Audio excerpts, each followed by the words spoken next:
दूसरे चरण का मतदान, कौन जीतेगा घमासान? वोटिंग बम्पर, लगेगा किसका नंबर? 13 राज्य 88 सीट, किसका दावा सटीक? चुनाव और चुनौती 4 जून तक चलती रहेगी।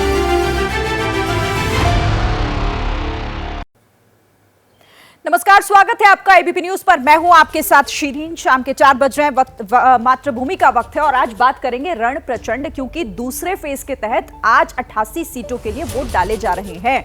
और देखिए, लोकतंत्र का महापर्व है, दूसरा चरण है। दावे वादे की सियासत बहुत हुई, अब बारी जनता की है। सुबह से कतारों में लगकर जनता ईवीएम का बटन दबा रही है और देश में एक मजबूत सरकार की उम्मीद जता रही है। 13 राज्यों की 88 सीटों से खूबसूरत तस्वीरें भी सामने आ रही हैं, लेकिन दूसरी तरफ सियासी शोर भी मचा हुआ है। धर्म, जाति, हक, हुकूक और किडनी के नाम पर संग्राम छिड़ा हुआ है। वोटिंग का मीटर और सियासत का टेम्परेचर समझेंगे, हर पहलू पर बारीकी से पड़ताल होगी, जिसके लिए मेरे साथ 3 सहयोगी भी हमारे साथ जुड़ गए हैं जो हमें अपडेट देंगे ग्राउंड से सीधे। अभिषेक उपाध्याय उत्तर प्रदेश से हमारे साथ जुड़े हुए हैं और इसी के साथ आप प्रकाश कुमार को बिहार से भी देख रहे हैं। साथ ही जैनेन्द्र हमारे साथ केरल से आपको लाइव अपडेट देंगे। सभी का एक एक कर रुख करेंगे, लेकिन पहले जरा बड़ी खबर की तरफ नजर डाल लेते हैं। और बड़ी खबर इस वक्त की आपके सामने, लोकसभा के दूसरे चरण के लिए वोटिंग जारी है। शाम 6 बजे तक वोट डाले जाएंगे। वोटिंग खत्म होने से 2 घंटे से कम वक्त अभी बचा हुआ है। 13 राज्यों की 88 सीटें हैं जिन पर आज मतदान हो रहा है। दूसरे चरण में कुल 1202 उम्मीदवार चुनावी मैदान में हैं। कई दिग्गजों के दूसरे चरण में दांव पर उनकी साख लगी हुई है। राहुल गांधी, हेमा मालिनी की प्रतिष्ठा भी दांव पर है। शशि थरूर, ओम बिरला जैसे दिग्गज भी मैदान में हैं, जिनका फैसला जनता कर रही है। शाम 6 बजे तक मतदान होंगे और उससे पहले का हर एक अपडेट एबीपी न्यूज पर हम आपको दिखा रहे हैं। और चलिए सीधे रुक कर लेते हैं। हमारे साथ अभिषेक उपाध्याय ग्राउंड से जुड़े हुए हैं। अभिषेक, सबसे पहले तो ताजा अपडेट और अभी तक का प्रतिशत, कैसा चल रहा है चुनाव?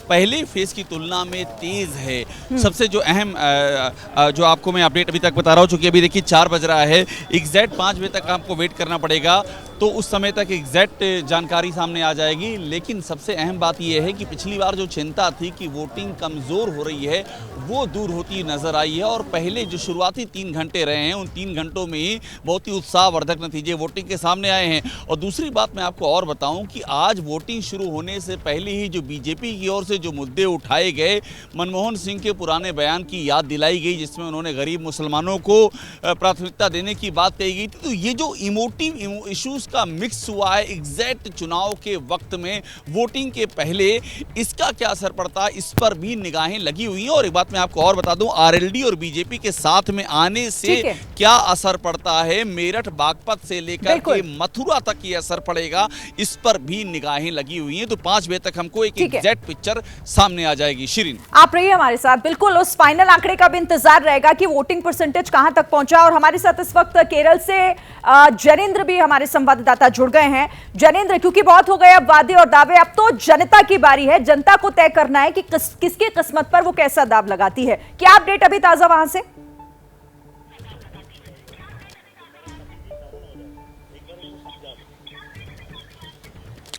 बिल्कुल, देखिए केरल में हमेशा ही मतदान का जो प्रतिशत होता है वो काफी होता है, 75% से के ज्यादा उसके आसपास होता है। और वैसी तस्वीरें हमने सुबह से मतदान केंद्रों पर देखी हैं। सुबह से ही मतदान केंद्रों पर कतार लगी हुई है और अब जबकि आखिरी 2 घंटे की वोटिंग बची है, आप देखिए अभी भी मतदान केंद्रों पर मतदान करने जो लोग आए उन्हें अपनी बारी के लिए इंतजार करना पड़ रहा है। हालांकि वो इंतजार ज्यादा लंबा नहीं हो रहा है, ज्यादा लंबी कतारें नहीं बची हैं, लेकिन फिर भी मतदान केंद्रों पर वोटर अभी मौजूद हैं और अभी भी वोटर आ रहे हैं। और जाहिर सी बात है, जो पूरे देश की सियासत है, केरल में थोड़ी उससे अलग सियासत है। यहाँ पर वाम मोर्चा बनाम कांग्रेस के मोर्चे के बीच मुख्य लड़ाई है। बीजेपी यहां पर अपने पैर जमाने की कोशिश कर रही है।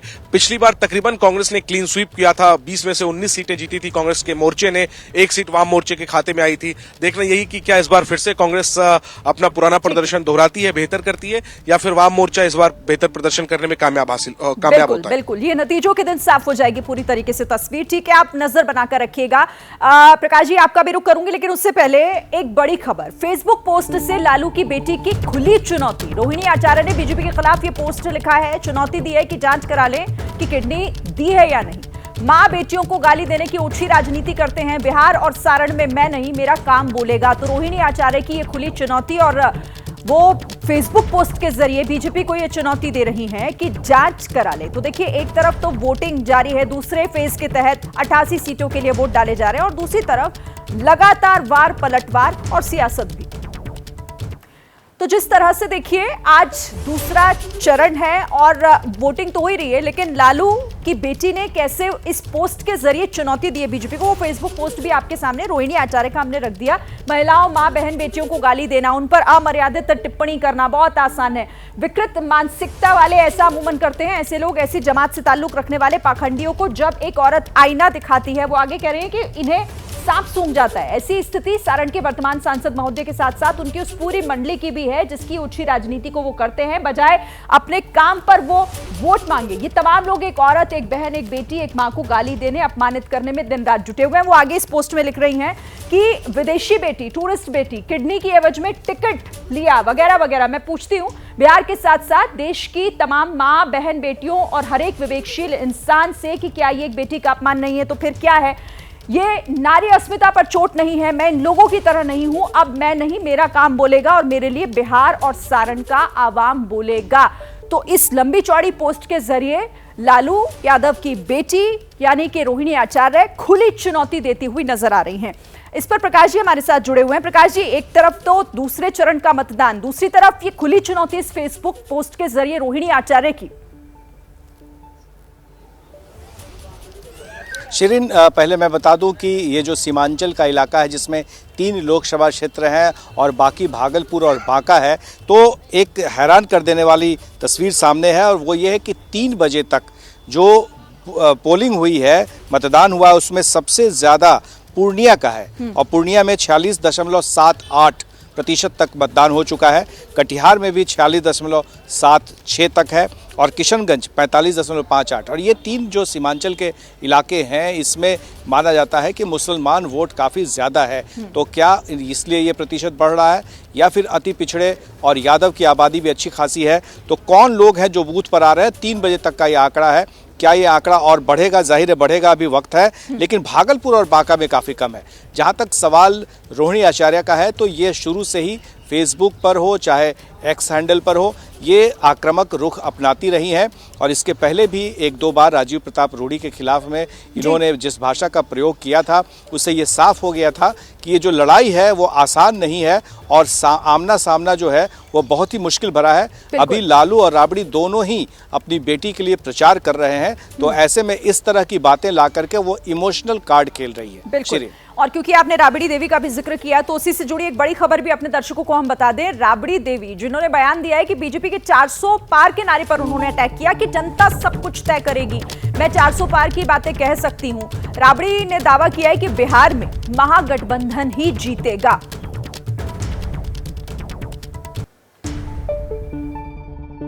देश के जनता, बिहार के जनता जिस हालत में है ना, ऊपर निर्णय देश का बिहार के जनता लेगी, पाटलिपुत्र से भी और वहाँ सारण से भी।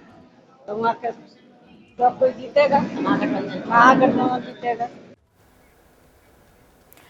जैनेंद्र, इस पर आपसे बात करते हैं, क्योंकि 400 पार का नारा हर मंच से बीजेपी की तरफ से दिया जा रहा है, और उस पर सीधा अटैक राबड़ी देवी का कि ये तो जनता को तय करना है, जनता तय करेगी। मैं भी कह सकती हूँ कि 400 सीटें आएंगी।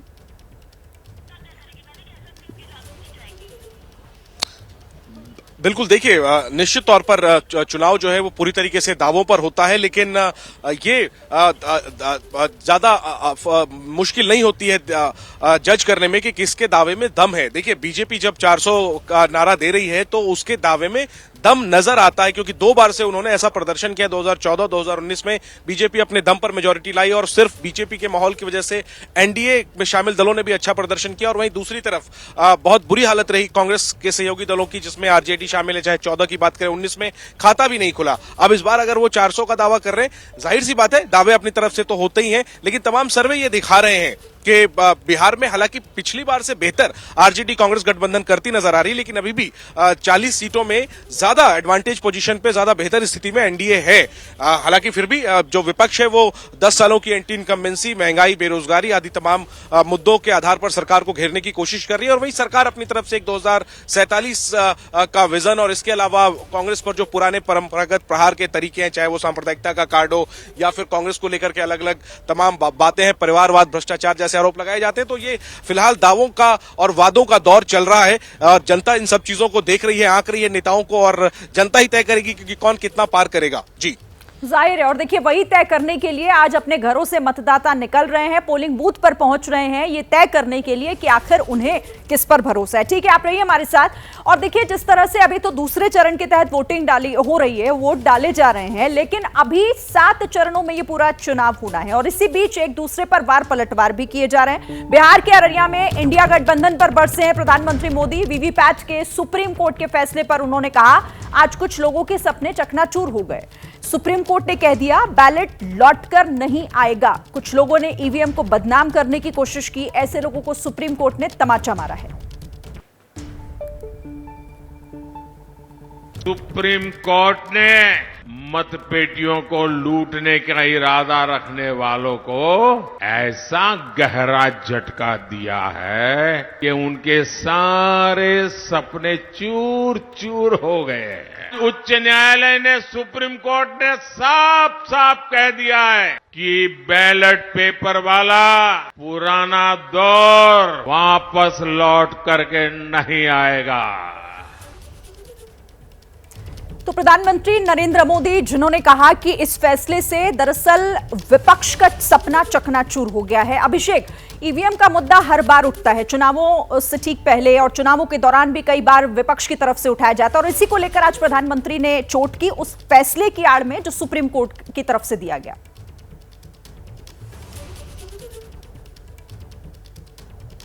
ईवीएम को एक मुद्दा विपक्ष बनाता आया है। ये बात अलग है कि ईवीएम तब विपक्ष के दावे से बाहर हो जाती है जब जीतें तेलंगाना और कर्नाटक जैसे राज्यों में मिलती हैं, हिमाचल में मिलती हैं। और ये मुद्दा भी उठता आया है कि जब आप जीतते हैं तब ईवीएम ठीक होती है, हारने पे ईवीएम खराब हो जाती है। और दूसरी बात ये, चूंकि अब सुप्रीम कोर्ट ने ये कह दिया है तो आखिरकार कि कहीं तो जाकर के आपको रुकना होगा। सुप्रीम कोर्ट की बात भी अगर आप नहीं मानेंगे तो पब्लिक के इस लोकतंत्र में फिर आप किसकी बात को मानेंगे? तो इसी बात को प्रधानमंत्री सामने रख रहे हैं। और सुप्रीम कोर्ट का मामला इसलिए भी ये इंपॉर्टेंट है कि कुछ दिनों पहले इसी सुप्रीम कोर्ट के इलेक्टोरल बॉन्ड पर दिए गए फैसले को विपक्ष ने जी भर करके उसका फायदा उठाने की, उसको आधार बनाने की कोशिश की। तो अब उसी सुप्रीम कोर्ट से एक ऐसा फैसला आया है जो विपक्ष के ईवीएम के तमाम दावों के एकदम खिलाफ जाता है। तो अब बीजेपी उसको उठा रही है, पीएम ने उसको उठा के उसको सामने रखा हुआ है, पब्लिक डिस्कोर्स में रखा हुआ है। और एक बात इससे जरूर हो गई है कि ईवीएम का जो इशू है वो पीछे गया है और अब मुद्दा आ गया है कि आप अपना मैसेज कितना मतदाताओं तक पहुंचा सकते हैं और अपने मुद्दों के आधार पर चुनाव जीतते हैं या हारते हैं। अंतिम सत्य यहीं पर आकर के टिक जाता है। जी बिल्कुल, और इसी का जिक्र प्रधानमंत्री भी आज कर रहे थे। ठीक है अभिषेक, आप रहिए हमारे साथ। और इसी बीच देखिए, इलेक्शन का दिन है और इलेक्शन के दिन पप्पू यादव ने एक इमोशनल कार्ड खेल दिया है। बड़ी खबर इसी से जुड़ी आपको बता दें। पप्पू यादव ने कहा है कि मुझे कल मारने की कोशिश हुई, पुलिस ने परेशान किया, गाड़ी जब्त कर ली, पूर्णिया की जनता का बेटा हूं, जीतूंगा जरूर। तो पप्पू यादव का इलेक्शन के दिन ये इमोशनल कार्ड, जिसमें वो ये कहते नजर आ रहे हैं कि मुझे कल मारने की कोशिश हुई, पुलिस पर उन्होंने आरोप लगाया कि पुलिस उन्हें परेशान कर रही है, गाड़ी जब्त कर ली गई। मैं शुरू दिन से कह रहा हूं कि सत्ता पक्ष और विपक्ष दोनों मिलकर हमारी हत्या करवाना चाहते हैं और उसमें पुलिस प्रशासन मिलीभगत है। तो पुलिस पर आरोप लगाते हुए इमोशनल कार्ड खेलते हुए पप्पू यादव, आज दूसरे चरण के तहत दिग्गजों ने भी मतदान किया, वोट डाला और जनता से भी अपील की कि आप भी अपने मताधिकार का इस्तेमाल करें। उसी से जुड़ी कुछ अहम तस्वीरें आपको दिखाते हैं कि किस तरीके से अलग अलग जगहों पर आज वीवीआईपीज जो वोट डालने पहुंचे। आपके सामने तस्वीरें हैं। केंद्रीय मंत्री यहां पर वोट डालने के लिए जितेंद्र सिंह पहुंचे, रमन भल्ला को आप देख रहे हैं, जयंत चौधरी को भी आप देख रहे हैं जिस वक्त वो पहुंचे थे वोट डालने के लिए। इसके अलावा वीके सिंह है, तेजस्वी सूर्य है, यहां पर डॉक्टर महेश शर्मा वोट अपना कास्ट डालने के लिए पहुंचे। बीजेपी के उम्मीदवार तमाम अलग अलग जगहों पर, चाहे वो नवनीत राणा हो, सोमेंद्र तोमर को भी आप देख रहे हैं किस तरीके से यूपी सरकार में मंत्री वो पहुंचे वोट डालने के लिए। तो ये तमाम दिग्गज जो अपना वोट डालने के लिए पहुंचे और साथ ही अपील करते हुए नजर आए, क्योंकि तमाम दिग्गजों की भी किस्मत दांव पर है। अब चलिए एक बार फिर से अपने संवाददाताओं का रुख कर लेते हैं और प्रकाश जी आपसे समझते हैं कि ये जो इलेक्शन के दिन इमोशनल कार्ड खेलने की कोशिश पप्पू यादव कर रहे हैं, ये कितना कारगर होगा? देखिए, पप्पू यादव यहाँ पर वो दिलचस्प उन्होंने मुकाबला बना दिया है, त्रिकोणीय मुकाबला बना दिया है। जब से निर्दलीय चुनाव में वो लड़ रहे हैं उसके पहले से ही वो यहाँ काफ़ी मजबूती तरीके से अपनी बातों को रख रहे थे। तेजस्वी यादव के लगातार उनके ऊपर आरोप प्रत्यारोप से भी काफ़ी मजबूती मिली और एक तरह से उन्होंने बज़ क्रिएट कर दिया था। और आज जबकि चुनाव शुरू हो चुके थे तो सुबह से ही वो यह बात कह रहे थे कि उन्हें मारने की कोशिश की जा रही है, उनके पीछे प्रशासन को लगा दिया गया है। तो दरअसल वो अब ये मैसेज अपने जितने भी मतदाता हैं जो घर से बाहर नहीं निकले हैं उन तक वो पहुंचाने की कोशिश कर रहे हैं कि उन्हें अगर बचाना है तो वो ज़रूर मतदान केंद्र पर जाएं और वोट करें। लेकिन यहाँ पर दो तरह के फैक्टर्स हैं। एक तो ये है कि तेजस्वी यादव ने अपने प्रत्याशी जो बीमा भारती को उतारा था, क्या वो कोई करिश्मा कर पाएंगी? पप्पू यादव और उनके बीच में जो मुकाबला है उसमें कौन आगे बढ़ेगा? और इसी बीच में जो साइलेंट वोटर्स जिन्हें कहा जाता है अति पिछड़ी जाति के, तो वो किस तरह से मतदान कर रहे हैं, क्योंकि वो आवाज़ नहीं उठाते हैं, बज़ क्रिएट नहीं करते हैं, नारेबाजी नहीं करते हैं, चुपचाप जाते हैं और अपना बटन दबा करके वोट डालते हैं। तो क्या इससे एनडीए को फ़ायदा हो रहा है? पप्पू यादव अपनी इमोशनल कार्ड के जरिए तेजस्वी यादव के जो वोटर्स हैं उनको क्या अपनी ओर खींच पा रहे हैं? ये तमाम सवालों के बीच में कुछ ही देर बाद मतदान खत्म हो जाएगा। लेकिन एक बात तय है कि इस बार पूर्णिया का जो मतदान है और पूर्णिया का चुनाव है वो काफी दिलचस्प हो गया है। बिल्कुल, चुनाव दिलचस्प है, नतीजे भी काफी दिलचस्प होंगे। आप हमारे साथ रहिएगा।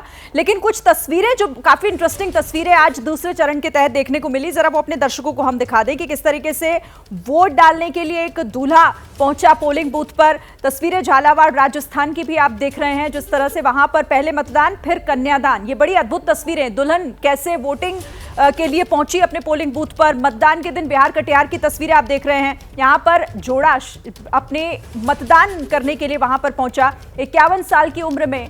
तस्वीरें आप देख रहे हैं कैसे वोट डालने के लिए जगह जगह सरेंडर करने के बाद भी मतदान। ये बीजेपी, ये बस्तर की माफ कीजिएगा तस्वीरें हैं। तो अद्भुत तस्वीरें जो दिन भर अलग अलग पोलिंग बूथ से सामने आ रही हैं, वो भी हम आप तक लगातार पहुंचा रहे हैं। और भी जो चुनावों से जुड़ा हुआ अपडेट होगा एबीपी न्यूज पर आप सबसे पहले देखेंगे। देखिए, आज दूसरे चरण के तहत 88 सीटों के लिए वोट डाले जा रहे हैं और आज राहुल गांधी की सीट यानी कि वायनाड में भी वोटिंग जारी है। बीजेपी के उम्मीदवार के सुरेंद्रन ने इसी बीच बड़ा दावा कर दिया है और कह रहे हैं कि इस बार लोग राहुल को टाटा बोलने वाले हैं। राहुल गांधी ने वायनाड को ठगा, के सुरेंद्रन का ये आरोप। अमेठी से नामांकन करके ठगा है। एनी राजा और राहुल को लेकर भी उन्होंने कहा कि दोनों पार्टी लड़ने का नाटक करती है।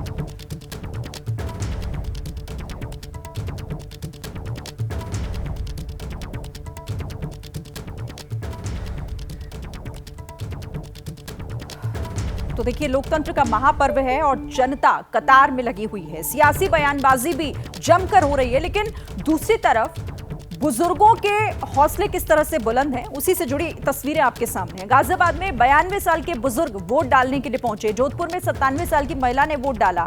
कोझिकोड में 84 साल के बुजुर्ग ने मतदान किया और दार्जिलिंग से भी तस्वीरें आई, जहां कई बुजुर्ग पोलिंग बूथ पर दिखाई दिए। वहीं जालौर में व्हील चेयर पर बुजुर्ग वोट डालने के लिए पहुंचे। तो बुलंद हौसलों के साथ ये मैसेज भी देने की कोशिश कि आज घर से निकले, अपने पोलिंग बूथ तक पहुंचे, मतदान करें। और इन तस्वीरों पर हमारी नजर आगे भी रहेगी। इसी बीच एक और बड़ी खबर, कांग्रेस के घोषणा पत्र पर एक बार फिर घमासान। मध्य प्रदेश में गृह मंत्री अमित शाह का बयान, कांग्रेस मुस्लिम पर्सनल लॉ लाना चाहती है। घोषणा पत्र में पर्सनल लॉ लाने की बात अमित शाह ने कांग्रेस से सवाल पूछा कि क्या देश शरिया से चल सकता है। कांग्रेस ने अपने घोषणा पत्र में अपीसमेंट की उनकी पुरानी आदत को फिर से एक बार रिपीट किया है। कांग्रेस के घोषणा पत्र में पर्सनल लॉ को हम आगे बढ़ाएंगे ये बात की है। मैं राहुल गांधी जी को पूछना चाहता हूं, पर्सनल लॉ को आप आगे बढ़ाएंगे तो क्या ये देश अब शरिया के आधार पर चलेगा?